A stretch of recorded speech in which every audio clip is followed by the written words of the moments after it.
নাম ওমর, পদবী ফারুক। পিতার নাম খাত্তাব ইবনে নোফায়েল, মাতা হান্তামা বিনতে হিশাম।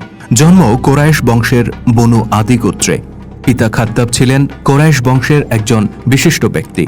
মাতা হান্তামা কোরাইশ বংশের বিখ্যাত সেনাপতি হিশাম ইবনে মুগিরার কন্যা। ইসলামের শ্রেষ্ঠ সেনাপতি খালিদ বিন ওয়ালিদ রাদিয়াল্লাহু তাআলা আনহু ছিলেন হযরত ওমর রাদিয়াল্লাহু তাআলা আনহুর মামাতো ভাই। জাহিলি যুগে মক্কার জাবালে আকিব এর পাদদেশে ছিল বনু আদি গোত্রের বসতি। এখানেই ছিল হযরত ওমরের বাসস্থান। ইসলামী যুগে ওমর রাদিয়াল্লাহু তাআলা আনহুর নাম অনুসারে এই জাবালে আকিব পাহাড়টির নামকরণ করা হয় জাবালে ওমর, অর্থাৎ ওমরের পাহাড়। রাসূলুল্লাহ সাল্লাল্লাহু আলাইহি সাল্লাম এর জন্মের ১৩ বছর পর হযরত ওমরের জন্ম। তার মৃত্যু হয় রাসূল পাক সাল্লাল্লাহু আলাইহি সাল্লামের ওফাতের ১৩ বছর পর। তবে তার জন্ম ও ইসলাম গ্রহণের সন সম্পর্কে ঐতিহাসিকদের মধ্যে মতভেদ রয়েছে।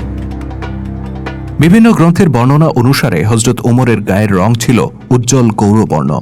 টাক মাথা, গণ্ডদেশ মাংসহীন, ঘন দাড়ি, গোফের দুপাশ লম্বা ও পুরু, আর শরীর ছিল দীর্ঘ আকৃতির। হাজারো মানুষের মধ্যে দাঁড়ালেও তাকে সবার থেকে লম্বা দেখা যেত।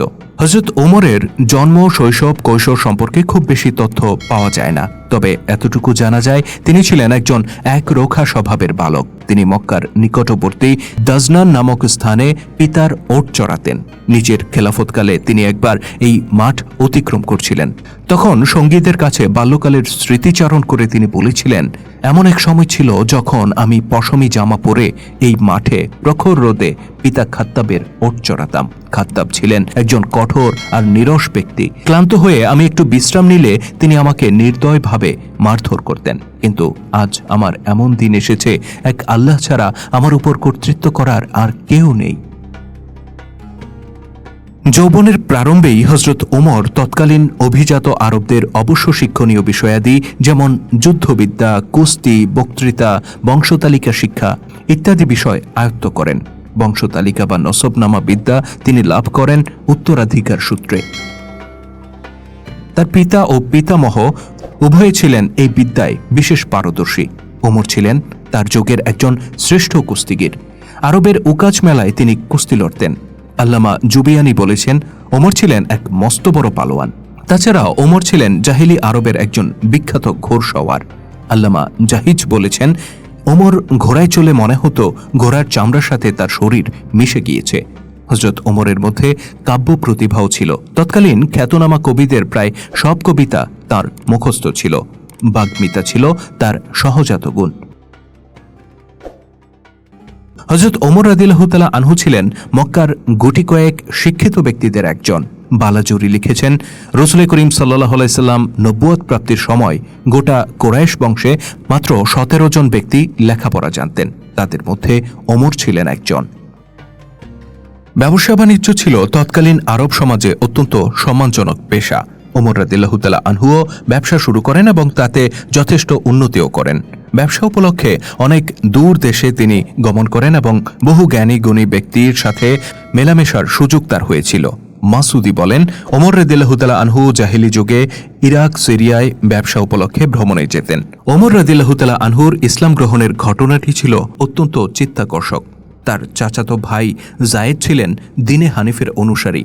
তিনি কোরাইশদের পৌত্তলিক ধর্মে বিশ্বাস করতেন না, বরং তিনি আল্লাহর একত্ববাদে বিশ্বাস করতেন।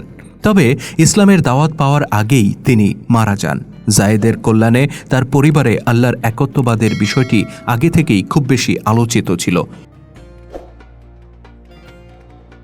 এরই মধ্যে যখন রাসূল পাক সাল্লাল্লাহু আলাইহি সাল্লাম ইসলামের প্রচার শুরু করলেন, তখন এই পরিবারটির মধ্যে জায়েদের পুত্র সাঈদ রাদিয়াল্লাহু তাআলা আনহু সর্বপ্রথম ইসলাম গ্রহণ করেন। সাঈদ রাদিয়াল্লাহু তাআলা আনহু সম্পর্কে ছিলেন ওমরের চাচাতো ভাইয়ের ছেলে, অর্থাৎ ওমরের ভাতিজা। অন্যদিকে সাঈদের সাথে আবার ওমরের বোন ফাতিমার বিবাহ হয়। সেই হিসেবে সাঈদ ছিলেন হযরত ওমরের ভগ্নিপতি। স্বামীর সাথে ফাতিমাও ইসলাম গ্রহণ করেন। ওমরের বংশের আরও একজন বিশিষ্ট ব্যক্তি নাইম ইবনে আবদুল্লাহ রাদিয়াল্লাহু তাআলা আনহুও ইসলাম গ্রহণ করেছিলেন। এমনকি ওমরের আপন বড় ভাই জায়েদ ইবনুল খাত্তাবও গোপনে ইসলাম গ্রহণ করেছিলেন। তবে কোরাইশদের অত্যাচারের ভয়ে তারা কেউ মুখ খুলতেন না। ফলে ওমর এ ব্যাপারে কিছুই জানতে পারেননি। তবে বনু আদি গোত্রের কিছু দাস দাসী ও নিম্ন শ্রেণীর মানুষ ইসলাম গ্রহণ করেছিল, যা জনসম্মুখে প্রকাশ হয়ে গিয়েছিল। এই সংবাদ পেয়ে ওমর খুবই ক্ষিপ্ত হয়ে ওঠেন এবং ওই দাস দাসীদেরকে বেধড়ক মারধর করেন। ওমর নিজে ইসলামের ব্যাপারে খুব বেশি কিছু জানতেন না, আর জানার ব্যাপারে খুব একটা আগ্রহ তার মধ্যে ছিল না, যে কারণে ইসলামের নবী কি বলেন, তার কথাগুলো ভালো কি মন্দ, সে ব্যাপারে ওমর কোনো মন্তব্য করতেন না।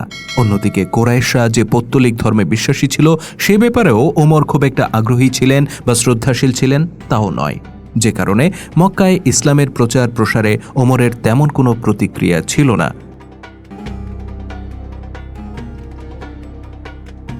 কিন্তু ওমর শঙ্কিত ছিলেন অন্য একটি বিষয়ে।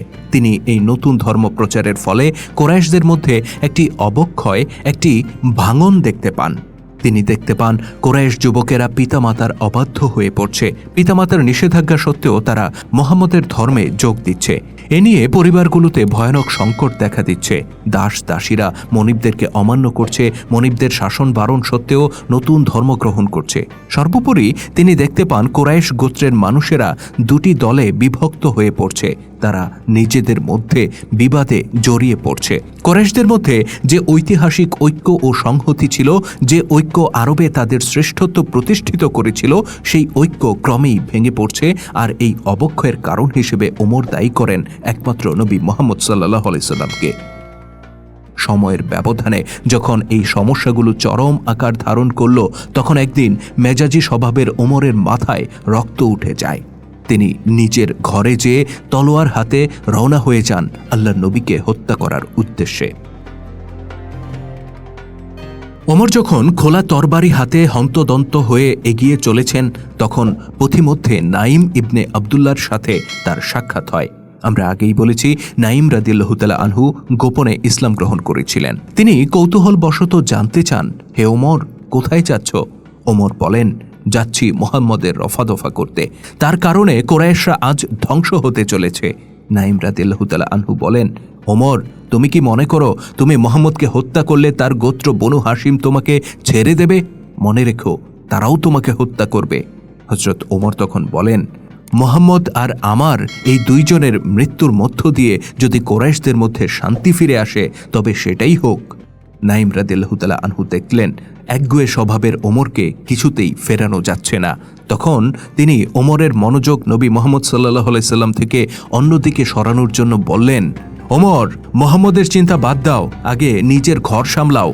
তুমি কি শোনোনি তোমার বোন ফাতেমা আর তার স্বামী সাঈদ দুজনেই মুহাম্মদের ধর্ম গ্রহণ করেছে? নাইমের মুখে এমন কথা শুনে মাথা গরম ওমর যেন আরও ক্ষিপ্ত হয়ে গেলেন। রাগে উন্মত্ত হয়ে তিনি হনহন করে নিজের বোনের ঘরের উদ্দেশ্যে রওনা হয়ে গেলেন। ওমর ছুটলেন তার বোন ভগ্নিপতির বাড়ির দিকে। বাড়ির দরজায় তার করাঘাত পড়ল। বাড়িতে তখন বোন ভগ্নিপতি ছাড়াও আরও একজন অবস্থান করছিলেন। তার নাম খাব্বাব রাদিয়াল্লাহু তাআলা আনহু, যিনি আরও অনেক আগেই ইসলাম গ্রহণ করেছিলেন এবং পবিত্র কোরআনের ব্যাপারে বেশ দক্ষ হয়ে উঠেছিলেন। খাব্বাব রাদিয়াল্লাহু তাআলা আনহু তখন সাঈদ ও ফাতিমাকে কোরআনের আয়াত পাঠ করে শোনাচ্ছিলেন এবং তাদেরকে ইসলামের মৌলিক বিষয়গুলো শিক্ষা দিচ্ছিলেন। দরজার বাইরে ওমরের গলার আওয়াজ পেয়ে তারা তিনজনেই ভয় পেয়ে যান এবং খাব্বাব রাদিয়াল্লাহু তাআলা আনহু অন্য একটি ঘরে আত্মগোপন করেন। অতঃপর দরজা খুলে দিলে ঘরে প্রবেশ করেই ওমর জানতে চান, তোমাদের এখানে গুনগুন আওয়াজ শুনছিলাম, এটা কিসের আওয়াজ? মূলত খাব্বাব রাদিয়াল্লাহু তাআলা আনহু যখন কোরআন পাঠ করছিলেন, দরজার বাইরে থেকে ওমর তা শুনতে পেয়েছিলেন। তবে ফাতিমা ও সাঈদ বিষয়টি গোপন রাখতে চাইলেন এবং বললেন, আমরা নিজেদের মধ্যে কথা বলছিলাম। ওমর তখন বললেন, আমি যা শুনলাম তা কি সত্য? তোমরা কি পিতৃপুরুষের ধর্ম ত্যাগ করেছ? তোমরা নাকি মুহাম্মদের ধর্ম গ্রহণ করেছ? তখন ভগ্নিপতি সাঈদ রাদিয়াল্লাহু তাআলা আনহু বললেন, তোমার ধর্ম ছাড়া অন্য কোথাও যদি সত্য থাকে তুমি কি করবে ওমর? এমন জবাব শুনে ওমর বুঝলেন তিনি যা শুনেছেন তা সত্য বটে। অগ্নিশর্মা ওমর সহসাই আপন ভগ্নিপতির উপর ঝাঁপিয়ে পড়লেন এবং তাকে বেদম প্রহার করতে শুরু করলেন। ফাতিমা নিজের স্বামীকে বাঁচাতে এগিয়ে এলে রকচটা ওমর তার বোনকেও আঘাত করলেন। এতে ফাতিমার মুখ রক্তাক্ত হয়ে গেল। ফাতিমা তখন চিৎকার করে বললেন, হ্যাঁ, আমরা ইসলাম গ্রহণ করেছি।